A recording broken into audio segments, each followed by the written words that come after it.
Ladies and gentlemen, welcome back to more NBA 2k16 MyGM. My name is BrendenPlayz. We're currently 4-6 right now, and we come up against the New Orleans Pelicans in this game. We had a game against the Cavaliers, wasn't exactly all that great. Porzingis was okay, Lopez and Anthony not too bad as well, but the rest, yeah, not too great at all. I mean, it was the Cavs, tough game.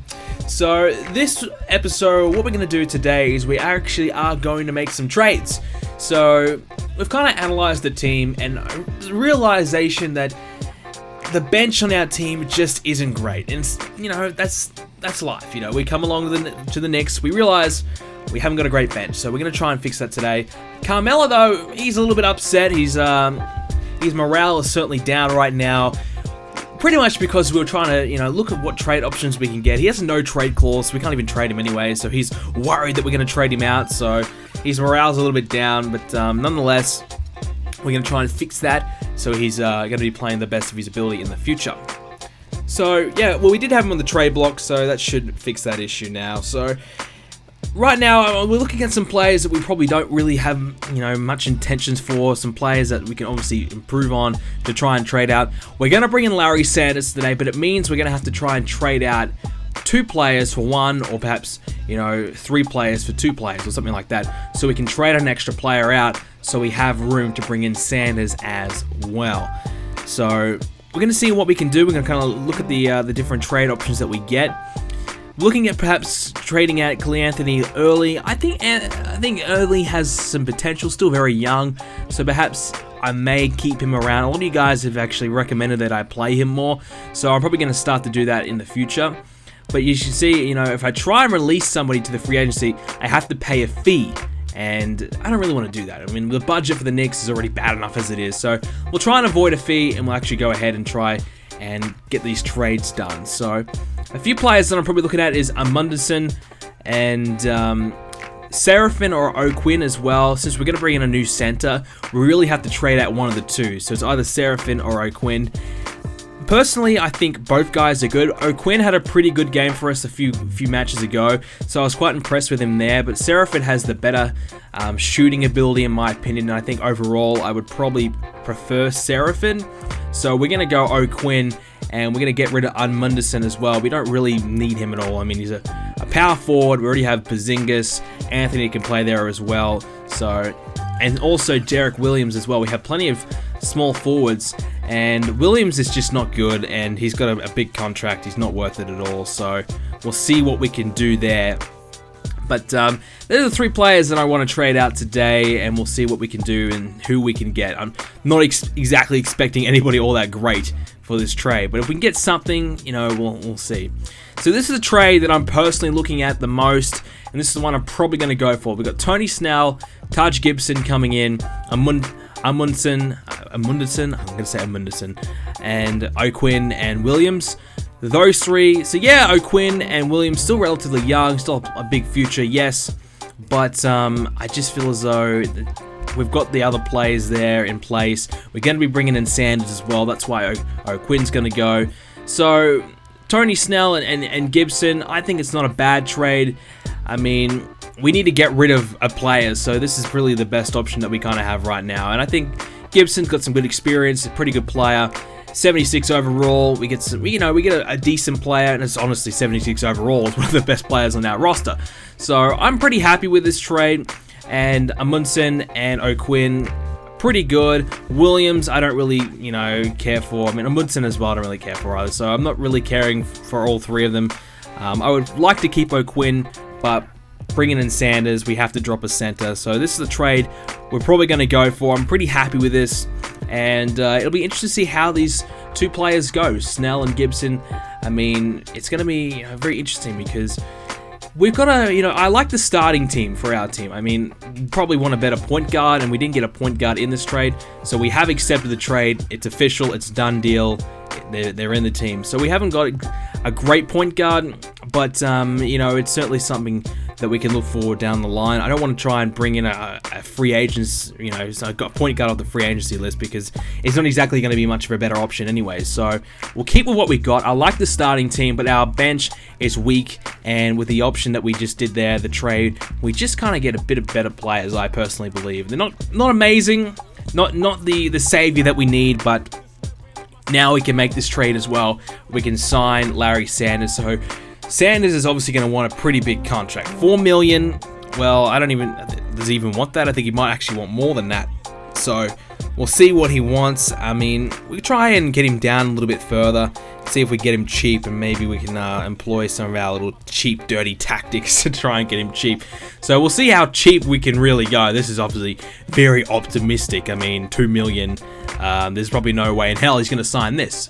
And we'll see if we can get lucky.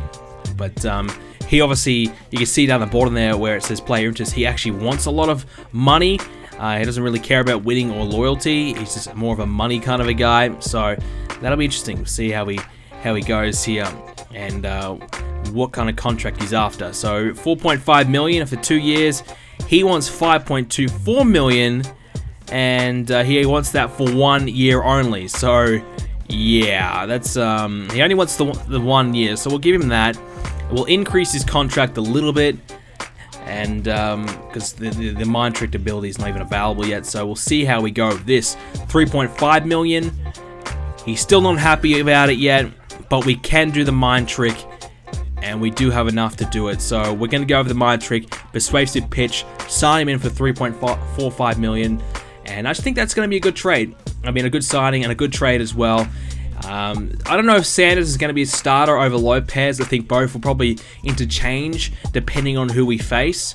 So I think both guys are going to be a good option. I mean, Sanders is a great rebounder, not a great scorer at all. Lopez is a much better scorer, but Sanders is a really good rebounder, and that's where we've been lacking quite a bit, getting those rebounds. So Sanders, we can bring him in, see how well he goes as a rebounder, and we'll look towards the future there. And you know, if Sanders can be a great option for us overall, then perhaps he'll get the starting spot more often than not over Lopez. But at the moment, I'm very happy with Lopez and how he's been performing. So by all means, I definitely want to keep Lopez with high minutes. So Sanders is in. We've got Sanders finally. A lot of you guys have been saying get him. A lot of you guys want me to get Ray Allen as well. I don't know if I'm going to get Ray Allen. I think we're pretty good in the shooting guard department. And Allen, I mean, he's a good player. 40 years old, obviously, so it's not really the long-term option we need. It's a short-term fix, but even then, I don't even know if it's going to be a fix. So that's the starting lineup. We're going to edit the minutes a little bit just to kind of adjust. So Taj Gibson, he's getting a bit too many minutes there, so we'll kind of give him what they want, recommended. We'll keep Porzingis up high. I think this is a good trade. I mean, honestly, Gibson and Snell, two good players, not amazing, like I said, but this is just a way to kind of give us some more depth, because, you know, when the starters are off, we really do get exposed, and it's a bit of a worry, honestly. When the starters are off, we really just struggle quite a bit. We've got a Flolo coming off the bench, so that's a good option. Sanders coming off the bench now. Gibson as well. I think now we look a lot better now. You know, when it comes to the bench players, I have a little bit more faith, a little bit more confidence in the team to get it done, rather than, oh my god, if Anthony and Lopez and Bradley are off, we got no hope of scoring at all, you know, everything goes to shit. No, I think right now it's okay. I mean, with the bench that we got, obviously the point guard is my main concern. We got Ben Gordon, who's been, you know, you guys are right. I wanted to get Ben Gordon in. I thought, okay, he's cheap. We'll bring him in, be a decent scorer. He's been more of a flop than good. He's been a bad decision. I kind of messed up on that one. Probably should have got Allen instead of Ben Gordon. So maybe we need to, you know, get rid of Gordon and bring in Allen. I don't know. But we kind of messed up with that one. But so the point guard spot is really just the main concern. We have Galloway coming in, but Galloway isn't really a great option either, and I don't even know if I'm going to give him that many minutes as well. So we're 4-6 right now, so we're hanging in there. I mean, we're second on our division, 8th in the conference, and in a relatively weak conference, that's not exactly amazing to be sitting there. But certainly, I believe we've got all the tools to kind of increase our spot and kind of get further along. Next episode, I'll be simulating some games. Some of you guys want me to simulate some games, and I'm going to increase the quarter length as well. Everyone wants me to increase it to maybe 8 minutes long, so I will do that. And I'll increase the minutes, and we'll progress it a little bit further on. I don't know what kind of, you know, setup would you like? Would you like me to kind of every game that I play simulate 3, for example, or simulate 5, because there's a lot of games to play. The next episode, I'm just going to kind of simulate a month, and maybe even more than that. Quite a lot of games, and we'll just see how we go there. And then we might just do every few games here and there. We'll play a game and simulate some more. So we'll see how we go, and we'll kind of stick to what the plan is and kind of just show some little snippets of the game, show the highs and the lows. And that's the thing I just want to show, just bits and pieces of the game, whether it's me doing bad or me doing good, because more often than not, it's usually me doing bad. Here's Snell and Gibson. This is interesting to see how they go. I really wanted to play this one and see how these two players kind of gel into the team. So Snell, not a bad long-range shooter. That's probably going to be his best, his best asset to the team. Gibson, not a great long-range scorer or anything like that. He's not some of the other power forwards you see in the league. He's not like that, but he can be a good force inside, and we'll see how he goes as the power forward. Porzingis, there's no way I'm going to put Gibson over Porzingis. I mean, I think Gibson might be a bit pissed off that he's not a starter, so that could be an issue later on, but I think right now the focus is Porzingis. He's the long-term guy, so we'll keep the starting spot on him. He's the future, obviously. Gibson's there to solely just beef up our bench a little bit and give us a bit more experience coming off the bench as well. So here's Sanders. He has the ball right now. Sanders, obviously the center, not a great scorer at all, really. I mean, even inside, he's not that great of an option. He really can only score sometimes if he's wide open. So that's probably the biggest issue. Snell for 3. He nails it, so that's what we want him to come in for. That's where he's going to be very handy, those mid to long range shots. Tony Snell will be a very, very good option for us there, and probably do what we wanted out of Ben Gordon better than what Ben Gordon could offer. So definitely Tony Snell is a decent opportunity for us, a decent option for us to come in and show us what he's made of. So that's the first quarter done and dusted, and we'll go and see what happens in the second one right now. So it's a close game. We've managed to get back into the lead right now, which is a little bit surprising. Anthony Davis is obviously a big issue for us. Grant gets the ball off the steal. Here he goes. Oh, no, he thought he was going to line that up for a big dunk. Decided against it. The defense came late. Gave it to Anthony, and Anthony missed the shot. Unbelievable. Had a chance to put that away, Anthony, and you failed. You missed it, so that's a little bit disappointing. Grant's all his hard work. Seraphin there with the block. So there's Seraphin. There he goes. Seraphin, he's going to have to step up. He managed to stay with the team, and instead of him getting traded out, it was O'Quinn. So I think Seraphin has a lot to prove that he deserves to be on the squad rather than O'Quinn. So we'll have to wait and see how Seraphin goes, but a big block there, so some promise. Still a close game, heading in towards half-time, 23-22. A turnover there as well from the Knicks, and not really much going on that's all that great here for the Knicks. It hasn't been a great performance at all. So we definitely have to worry about Anthony Davis. He's really the true issue with the team inside the paint. Getting those rebounds has been very, very difficult because of Davis and how good he is. So go check out some of the highlights in the first half, I should say, as we get ready for the second half. So some good plays there. Nice play from Bradley, laying it up quite nicely. And the New Orleans Pelicans doing much better than us. We haven't exactly been all that great at home either. That's one of the things I've been kind of surprised about. Obviously, home court advantage, they used to say, but certainly for the Knicks right now, they've been much better away from home than they have at home. So that the pressure, I guess, playing at MSG might be getting to them, and they haven't been able to play all that greatly. So it's a close one. We had some good moments here. There's a nice three-pointer wide on the perimeter there. There we go. We got it out. But yeah, so right now, 46 plays 41. We skipped the third quarter. We'll just go straight to the fourth and show you more of the action in the fourth as we get close to the finish here. There's a bad pass from Anthony. And yeah, I read some of your comments, you guys kind of pointing out that I make a lot of bad passes. And I know, I'm trying to get back to my NBA groove. I'm trying to get better at the game. I'm never going to, showcase you amazing gameplay of me just kicking ass every single game. No, that's not going to happen. That's just not who I am. But I think it also adds a little bit more interest to the series, perhaps, that yes, I'm going to lose games. Yes, that's going to happen. Yes, I'm going to make mistakes, but you'll see me improving and progressing as the series goes on. So Grant, a wide open shot, makes the two-pointer there, and he really needed to do that. 54-49 at the moment, getting to the final stages of this one. And Porzingis for 3!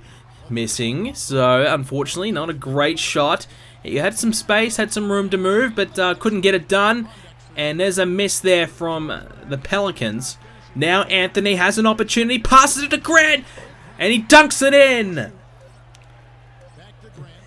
And now Porzingis, a last second shot, wasn't a great one, and now the Pelicans have the chance to capitalize. It's Gordon, and he will miss. This game's still alive right now. Grant has the ball, a long-range 3, trying to force it, wasn't there to hit. Anthony with the bad shot as well, he misses, and now there's 34 seconds to go. Some bad shots there by the Knicks, and now this game looks all but over. I don't know if the Knicks have what it takes to get themselves back in it. The clock is winding down. 7 points is the difference. Looks as though New Orleans is going to pick up the win. Unfortunately today, not a W for us, but hey, some changes that's going to help for the future perhaps, and hopefully we can just kind of keep ticking along where we're at right now, trying to get some more wins and improve for the future, and we'll see how we go, because it's going to take some games before we get used to this new lineup. So Bradley had a good game, 15 points, 5 assists there for Anthony as well. We'll see Sanders, yeah, a bit of a quiet one, 2 blocks, not too bad, okay. Gibson really did nothing all night. That was a bit of a poor one from him. Snell got 7 points, so that was okay from Snell. So the new players, not exactly setting the world on fire by all means, but it's a start, and we'll see how we go for the future. Alrighty guys, that's going to do it for today's episode. NBA 2k16 MyGM. If you enjoyed it, make sure you smash the like button. It'd be sweet if we can hit about 4 likes. That'd be really cool. And if you haven't already subscribed to the channel, make sure you do that right now, and I'll see you all next episode.